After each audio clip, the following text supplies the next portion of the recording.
ধন্যবাদ প্রিয় শিক্ষার্থীরা। আমার ক্লাসগুলোতে আমি ঠিক টাইম মতো নিতে পারতেছি না, কারণ তোমরা সবাই জুমে আসতে পারো না। জুমে মাত্র দেখা যায় যে 8 10 জন 12 জন এরকম আসো, কিন্তু যদি ভিডিওটা আমরা না করে দেই তাহলে সবাই পরবর্তীতে দেখতে পারবে না। এই জন্য আমার ভিডিও করতে হয়, আর একটা ভিডিও করে এটারে কাজ করে এটারে এডিটিং করে এটারে ইউটিউবে আপলোড করে তারপরে তোমাদেরকে লিঙ্ক দেওয়া, এটা অনেক আহ, অনেক বড় কাজ। একটা ক্লাস রেডি করতে মোটামুটি 2 ঘন্টার মতো সময় লেগে যায়। তো এই জন্য আমি দুঃখিত, কারণ ক্লাসও তো কম না, সপ্তাহে 4টা ক্লাস 2 ঘন্টা করে যদি আমি রেডি করি, তারপরে আবার এগুলোর এই যে কন্টেন্ট রেডি করতে হয়, এগুলো অনেক, তোমরা বুঝতেছো যারা কম্পিউটার কম্পিউটার এগুলো সম্পর্কে জানো। যাই হোক, সমস্যা না, আমরা ক্লাস রেগুলার করবো এবং ক্লাসের যা যা দরকার প্রয়োজন হয় তোমরা আমার সাথে যোগাযোগ করবা যদি কোনো ক্লাসে কোনো জায়গাতে বুঝতে না পারো। যাই হোক, প্রোগ্রামিংয়ে আমরা গত ক্লাসে আমরা দেখিয়ে দিয়েছি যে মানে থিওরিটিক্যাল কোন কোন জায়গা থেকে প্রশ্ন আসতে পারে। ঠিক আছে, তো আমাদের এখন যেটা সবচেয়ে বেশি গুরুত্বপূর্ণ, এবং আমরা বলেছি যে এই চ্যাপ্টার থেকে তিনটা জিনিসই সবচেয়ে বেশি মেইন বা এই জায়গা থেকে প্রশ্ন আসে। একটা হলো যে কোনো একটা অঙ্ক দিয়ে দিবে, এটার অ্যালগরিদম লিখতে হবে, অথবা ফ্লোচার্ট লিখতে হবে, অথবা প্রোগ্রামিং লিখতে হবে, এবং অথবা তিনটাই লিখতে বলা হইতে পারে বা যে কোনো দুইটা লিখতে বলা হইতে পারে। যেমন দেখো, এখানে লেখা আছে দুটি ধনাত্মক পূর্ণ সংখ্যার যোগফল নির্ণয়ের অ্যালগরিদম, ফ্লোচার্ট ও সি প্রোগ্রাম লিখো। তাহলে এখানে অ্যালগরিদম প্রথমে লিখছে, তারপরে ফ্লোচার্ট লিখছে, প্রোগ্রামিং লিখছে। আমরা গতদিন একটু একটু ধারণা নিছিলাম যে অ্যালগরিদম কি বা ফ্লোচার্ট কি, ঠিক আছে, এবং প্রোগ্রামিং কি, এটাও আমরা একটা ধারণা পাইছি যে এটা কি জিনিসগুলো। এই, তো এখানে দেখো অ্যালগরিদম লেখা আছে যে কোনে ওই যে দুইটি সংখ্যার ধনাত্মক পূর্ণ সংখ্যার যোগফল নির্ণয় করার ধাপ সমূহ লেখা আছে, কোন ধাপে কি করতে হয় না করতে হয়। স্টার্ট, ইনপুট, তারপরে স্টেপ থ্রিতে আছে sum is equal to A plus B, input নিল যে এ প্লাস বি, সেকেন্ড স্টেপে যে এ আর বি ইনপুট নিছিল, থার্ড স্টেপে এ আর বি যোগ করে সামের মধ্যে বসিয়ে দিছে, তারপরে প্রিন্ট করছে সামটা। ঠিক আছে, তো আশা করি তোমরা বুঝতে পারছো। তো এই যে অ্যালগরিদমের মধ্যে ধাপে ধাপে কাজ সম্পন্ন হয়, প্রথমে স্টার্ট দিয়ে শুরু, তারপরে ইনপুট যে যে অঙ্কগুলোতে যে ইনপুট যতটা ইনপুট লাগে অতটা ইনপুট নিবে, যতটা ইনপুটের জন্য ভেরিয়েবল নিয়ে নিবে, তারপরে এই দুইটা যোগ করতে হয় অথবা ভাগ করতে হয় অথবা বিয়োগ করতে হয়, এটা কোনো সমস্যা নেই, এটা করে তারপরে একটা ভেরিয়েবলের মধ্যে বসাইতে হবে। যেমন এখানে এ আর বি যোগ করার কথা বলছে, তাহলে এ প্লাস বি যোগ করে কার মধ্যে বসাইছে, সামের মধ্যে বসাইছে। ঠিক আছে, তো এই সামটা প্রিন্ট করে দিলেই তো আমাদের আনসার বের হয়ে যায়। তো এইভাবেই অ্যালগরিদম লিখতে হয়। তো অ্যালগরিদম লেখার নিয়ম আমি আরেকটু ইজি করে তোমাদেরকে একটু বুঝিয়ে দিচ্ছি যে অ্যালগরিদম লেখার নিয়ম, আমরা যদি এক দুইটা অ্যালগরিদম লেখার নিয়মটা বুঝে নিই তাহলে কিন্তু আমরা অনেক সহজেই এটা মানে এটা বুঝতে পারবো বা এটা দিয়ে কাজ করতে পারবো। ঠিক আছে, তো প্রথমে আমরা অ্যালগরিদম লেখার নিয়মের জন্য আমরা একটা প্রশ্ন লিখি আগে। যেমন যদি আমরা এখানে একটা প্রশ্ন লিখি যে আহ, তিনটি সংখ্যার গড় নির্ণয়ের জন্য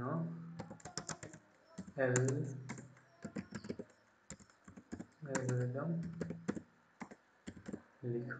ঠিক আছে, তো এটার যদি আমরা অ্যালগরিদম লিখতে যাই তাহলে আমাদের বইয়ে অ্যালগরিদমগুলো কিভাবে দেওয়া আছে আমরা একটু দেখে আসি। আমাদের বইয়ের মধ্যে অ্যালগরিদমগুলো বাংলায় দেওয়া আছে। ঠিক আছে, যদি আমি একটু জুম করে দিলে দেখতে পারবো।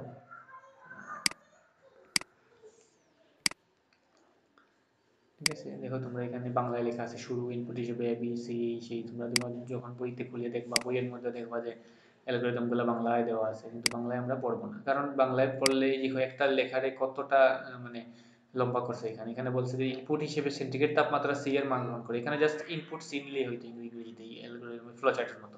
এটা নিয়ে নেওয়া হয়তো বাংলায় এতটুকু লিখতে হয়েছে, তো এটা বাংলা লিখলে অনেক আমরা আমরা আমরা আরো অনেক সমস্যার মধ্যে পড়ে যাব, বা সেন্টেন্স খুঁজে পাবো না, কি লিখতে হবে কি লিখতে না হবে এটা সব খুঁজে পাবো না, আবার উল্টাপাল্টা কিছু লিখলে মার্কটা চলে যেতে পারে। ঠিক আছে, তো আমি কিভাবে ইংরেজিতে লিখতে হয় এবং অ্যালগরিদমের সাথে ফ্লোচার্টের একটা সামঞ্জস্য বা মিল আছে এই জিনিসগুলো আমরা বর্ণনা করব। যাই হোক, এখন আমি এইটার তিনটি সংখ্যার গড় নির্ণয়ের অ্যালগরিদম কিভাবে লিখতে হয় এটা আমি দেখে রাখি। ঠিক আছে, তো প্রথমে যখন আমি এটা বলবে তখন আমি প্রথমে অ্যালগরিদম এটা লিখে আমি নিচে আসবো।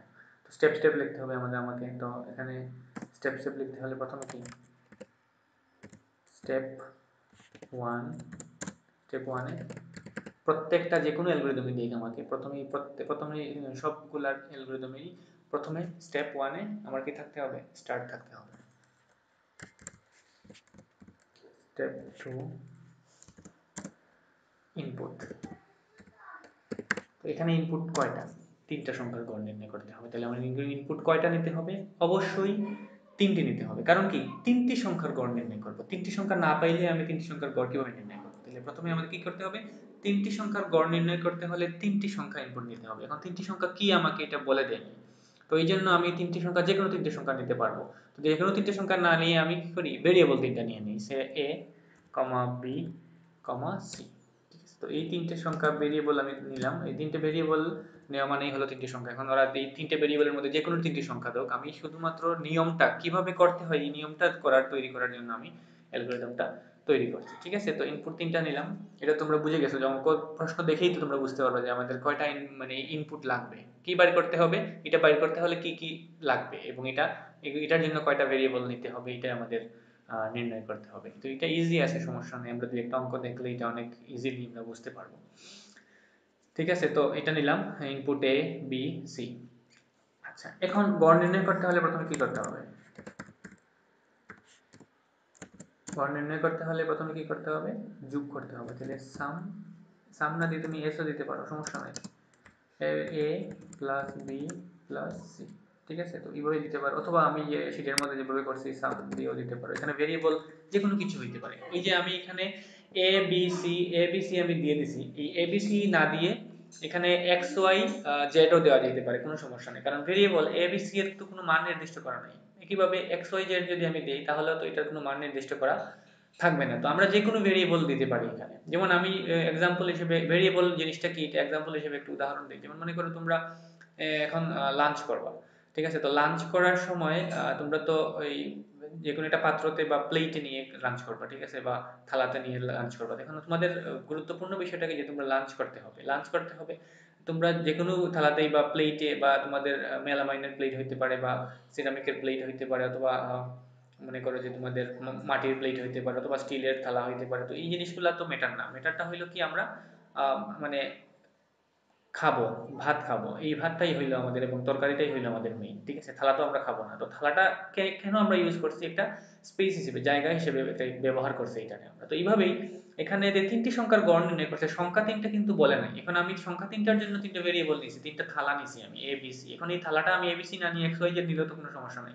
এই তিনটা ভেরিয়েবলের মধ্যে মানে আমি তিনটা সংখ্যা রাখবো, রাখার জন্য তিনটা জায়গা দরকার, এই জায়গার জন্য আমি a b c নিয়েছি। এইভাবে সামের জন্য আমি s নিতে পারি, SEM সাম নিতে পারি। আমার শীটের মধ্যে সবসময় মোটামুটি সামের ক্ষেত্রে SEM দেওয়া আছে, মানে সামেশনের সাম আর কি, যোগফলের পুরোটা হলে সামেশন। তো এটা বড় তো লেখার দরকার নেই, আমি সামেশনের সাম নিলাম। এর মানে তোমরা বুঝতে পারবে যে এখানে যোগফলটা আছে। a plus b plus c, এই তিনটা সংখ্যা, যে তিনটা সংখ্যা দিবে ওরা তিনটা সংখ্যা যোগ করে কার মধ্যে যোগফলটা চলে আসবে, সামের মধ্যে চলে আসবে। যাই হোক, এরপরের ধাপটা কি? এরপরের ধাপটা হইলো স্টেপ 4। স্টেপ 4 এ এটা সবগুলা কিন্তু কিভাবে লিখতে হবে, স্টেপ বাই স্টেপ লিখতে হবে। ঠিক আছে, সবগুলা স্টেপ বাই স্টেপ লিখতে হবে। তো এখানে দিলাম আমি সামের পরে কি আছে, কি বার করতে বলছে আমাদের? গড়। গড়ের ইংরেজি নামটা কি? Average, AVERAGE। তো আমরা তো বড় তো এভারেজ লেখার প্রয়োজন আছে নাই, লিখলেও কোনো সমস্যা নেই, লিখতে পারি আমরা। Average is equals to sum by করতে, মানে গড় বাই করতে হলে কি করতে হবে, তিনটি সংখ্যার যোগফলকে, মানে তিনটি সংখ্যার যোগফল কোনটাতে আছে, সামে আছে, ভাগ করতে হবে কত দিয়ে? 3 দিয়ে। এইভাবে যদি পাঁচটি সংখ্যার যোগফল বলতো আমাদেরকে, তাহলে আমরা এই পাঁচটি সংখ্যা যোগ করে যোগফলটাকে 5 দিয়ে ভাগ করতাম, তাইলেই আমাদের গড়টা বেরিয়ে আসতো। ঠিক আছে, তো এইভাবেই গড় নির্ণয় করতে হবে। কিভাবে এটা তো আমরা জানি, তারপর আমি আরেকবার বললাম যে যতটা সংখ্যার মানে গড় নির্ণয় করতে হবে ততটা সংখ্যা আগে যোগ করতে হবে, এবং এই যোগফলকে ওই সংখ্যা দিয়ে ভাগ দিতে হবে। মানে তিনটি সংখ্যার গড় হলে 3 দিয়ে, পাঁচটি সংখ্যার গড় হলে 5 দিয়ে, 10টি সংখ্যার গড় হলে 10 দিয়ে ভাগ করতে হবে, তাইলেই গড়টা বের হয়ে যাবে। ঠিক আছে, তো এবার এই যে এটা আমরা দিয়ে তারপরে স্টেপ 5। স্টেপ 5 এর মধ্যে আমরা কি করব, আমরা তো বাইর করা শেষ এভারেজ, তাহলে এখন প্রিন্ট করব, প্রিন্ট অ্যাভারেজ। শেষ আমাদের কাজ। এখন তাইলে কি, স্টেপ 6 এর মধ্যে আমাদেরকে অঙ্ক থামাতে হবে। স্টপ করলাম। স্টেপ 7 এর মধ্যে আমাদের কি করতে হবে, এন্ড করতে হবে। ঠিক আছে, তো প্রথমে স্টার্ট করলাম। ঠিক আছে, যেমন দেখো তোমরা আমার যে এই যে প্রথমে যে সব অঙ্কতে, সব অ্যালগরিদমে প্রথমে স্টার্ট থাকবে, এবং শেষে অঙ্কটা শেষ করার পর সব অঙ্কতে স্টপ করতে হবে, তারপরে এন্ড করতে হবে। ঠিক আছে, আর মাঝখানে এই অঙ্ক, ওই লাইনগুলো আমাদের অঙ্ক ভেদে ভিন্ন হতে পারে। ঠিক আছে, তো এটার কারণ কি? কারণ হলো যে আমি এখানে শুরু করতে হলে আমাদেরকে বলে শুরু করতে হবে, শেষ করার আগে প্রথমে থামতে হবে, তারপরে তারপরে ইয়ে করতে হবে। ঠিক আছে, মানে সরি, আমার একটা ফোন চলে আসছিল। যাই হোক, এখন অঙ্ক শেষ করতে হলে আমাদেরকে কি করতে হবে? স্টপ করতে হবে, তারপরে এন্ড করতে হবে। তোমরা যদি কোনো গাইড বা কোনো শিটের মধ্যে তোমরা একটু দেখো যে এখানে বলে দেওয়া আছে যে কি মানে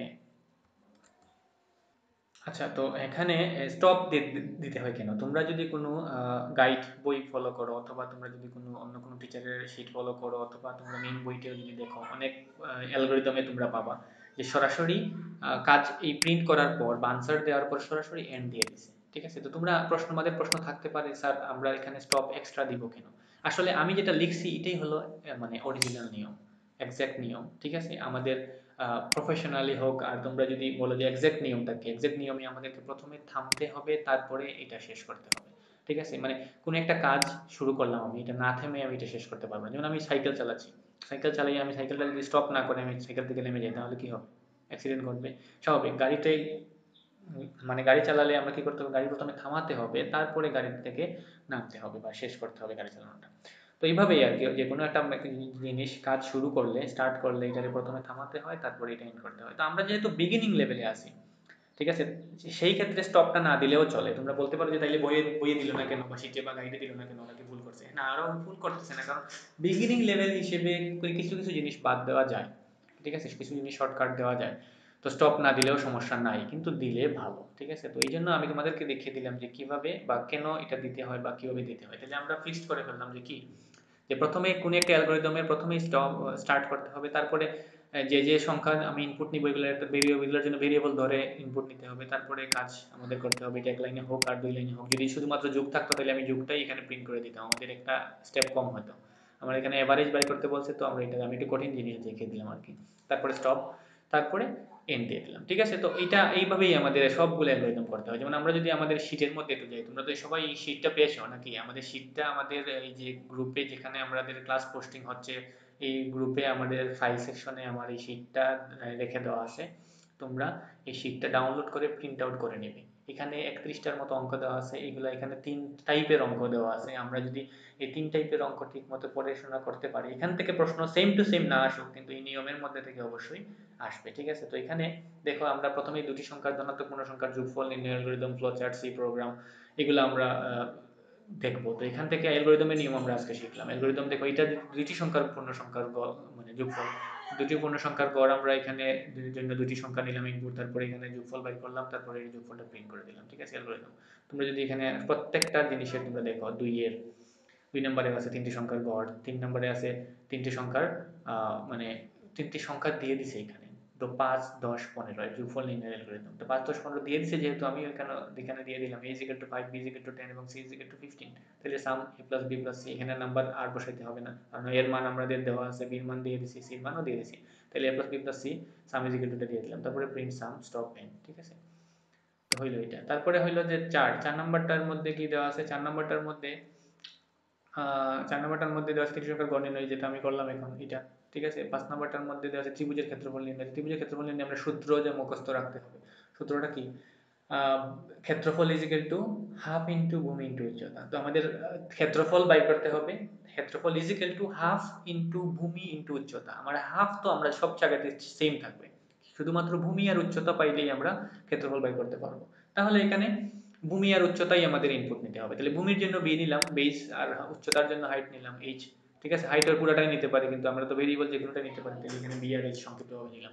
তাহলে area is equal to B into H by 2, সূত্রটা বসিয়ে দিলাম। তারপরে এই যে সূত্র ক্যালকুলেশন করার পর বি আর এইচ ইনপুট দিলেই বি আর এইচ গুণ হয় 2 দ্বারা ভাগ হবে, মানে হাফ দ্বারা ভাগ হবে, 2 দ্বারা ভাগ হবে। তো এটা ক্যালকুলেশন হয়ে এরিয়া বের হয়ে যাবে, এবং এরিয়া তারপরে প্রিন্ট করে ফেলবো। ঠিক আছে, তারপরে স্টপ এন্ড শেষ। এইভাবেই আমাদের দেখো অ্যালগরিদম ফ্লো চার্ট, অ্যালগরিদমগুলা সব ঠিকই আছে। ঠিক আছে, এখানে একটা সমস্যা আছে। সমস্যাটা হলো কি, যে 6 নম্বরে সেন্টিমিটারকে ইঞ্চিতে রূপান্তর করার অ্যালগরিদম ফ্লোচার্ট সি প্রোগ্রাম, এবং 7 নম্বরে আছে ইঞ্চিকে সেন্টিমিটার, মানে দুইটা একটা আরেকটার বিপরীত আর কি। তো এখানে একটা সমস্যা হলো কি, যে এখানে 6 নম্বরের ফ্লোচার্টটা 7-এ চলে গেছে, আর 7 নম্বরের ফ্লোচার্টটা 6-এ চলে আসছে। এটা তোমাদেরকে একটু মানে মাথায় রাখতে হবে, বা এটা তোমাদেরকে একটু মানে ঠিক করে দিতে হবে। যেমন তোমরা দেখো এখানের এই এই যে এটা ৭ এর, ঠিক আছে, এটা ৭ এর ফ্লোচার্ট। আর আর এইটা এই যে এটা ৬ এর। ঠিক আছে, তো তোমরা একটু করে ফেলবা, কারণ এটা যখন শীট তৈরি করা হয় তখন একটু মানে এটা প্রিন্টিং মিস্টেক হয়, এটা ৭ এরটা ৬ চলে গেছে, ৬ এরটা ৭ চলে গেছে, সেম জিনিসের দুইটা সেমই। কিন্তু এখানে দেখো কি আছে, সেন্টিমিটারকে ইঞ্চিতে প্রকাশ করতে হলে সেন্টিমিটার যেটা ইনপুট দেওয়া হবে সেন্টিমিটারকে 2.54 দ্বারা ভাগ দিতে হবে। এখানেও আমরা ভাগ দিয়েই করছি, কিন্তু এখানে গুণ দেওয়া, তো গুণ দেওয়া এটা তো হবে না, এটা কোনটার, এটা ইঞ্চিকে সেন্টিমিটারে। যদি সেন্টিমিটার সূত্রটা আমাদের জানতে হবে, সূত্রটা কি, 1 সেন্টিমিটার সমান, সরি 1 ইঞ্চি সমান 1 ইঞ্চি,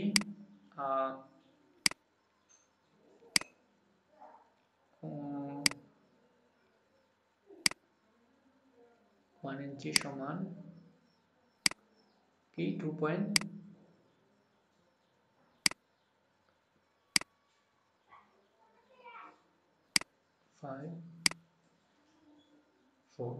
সেন্টিমিটার। ঠিক আছে, 2.54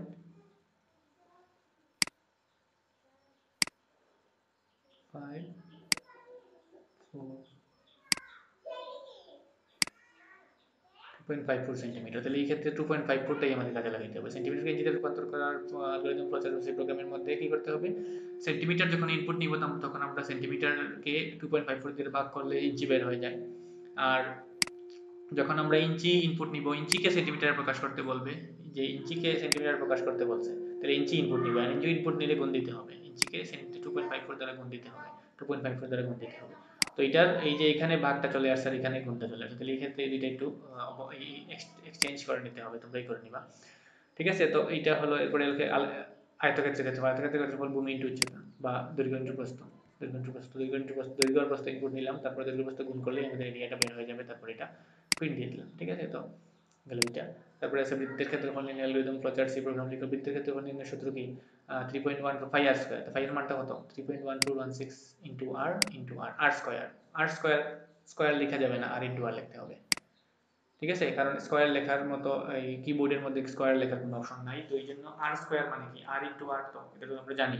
তো এখানে ফাই এর মানটাও কিন্তু 3.1416 আমাদেরকে কি করতে হবে, দিয়ে দিতে হবে। 3.1416 কম্পিউটার ফাই এর মান জানে না, মুখস্থ না, তো এই জন্য দিয়ে দিতে হবে। তো আমাদেরকে মুখস্থ রাখতে হবে যে এরিয়া ইজ ইকুয়াল টু, যখন বৃত্তের ক্ষেত্রফল বলবে তখন area is equal to 3.1416 into R input একটাই নিব আমরা, আর বৃত্তের ক্ষেত্রফল, তো বৃত্তের ক্ষেত্রফল নিতে হলে আরটা কি, ব্যাসার্ধ, ব্যাসার্ধ নিলাম ইনপুট, ব্যাসার্ধ ইনপুট নিলে ব্যাসার্ধকে দুইবার গুণ করে 3.1416 দিয়ে গুণ করলে কি বের হয়ে যাবে আমাদের, মানে এরিয়া বের হয়ে যাবে, তারপর এটা প্রিন্ট দিয়ে দেবো। ঠিক আছে, তো এইভাবেই আমাদের কত পর্যন্ত করতে হবে, এটা এইভাবেই আমাদের 10 পর্যন্ত। ঠিক আছে, 10 পর্যন্ত না, 11 পর্যন্ত করতে হবে, 11 পর্যন্ত আমাদের এই সেম নিয়ম।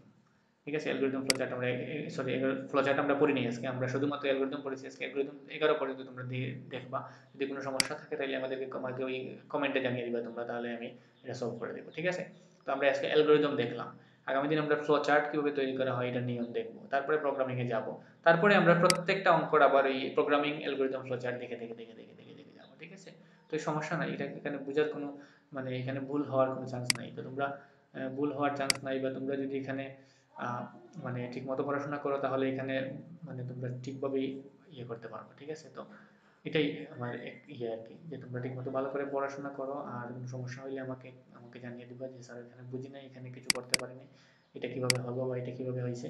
তোমাদের জন্যই মানে একটু কষ্ট করতে হয় আর কি, কারণ লাইভ ক্লাস হইলে আমি এটা ক্লাস করেই শেষ, আমাদের যখন ক্লাস শেষ হয়ে যেত, এখন আমি এটা শেষ করে তারপর এটা এডিট করতে হবে, এটার এমবি কিন্তু অনেক বেশি হয়ে যাচ্ছে, এমবিটা কমাতে হবে, কারণ এখানে ইউটিউবে আপলোড করতে হলে মানে অনেক সময় নিবে বা অনেক প্রয়োজন। এটাকে ছোট ছোট ছোট করে এটারে এমবি টেমবি কমিয়ে তারপরে এখানে কাজ করতে নিতে হবে। যাই হোক, এটাই আর কি, যে তোমরা একটু আমাদের কষ্ট হচ্ছে, ঠিক আছে, কিন্তু সমস্যা নাই, কোনো সমস্যা নাই, এটা কিন্তু তোমরা যদি ঠিকমতো পড়াশোনা না করো তাহলে আমাদের এই কষ্টটা বৃথা হয়ে যাবে। ঠিক আছে, তাই তোমরা ভালো থাকো, সুস্থ থাকো সবাই, আগামী ক্লাসে দেখা হবে। ধন্যবাদ সবাইকে।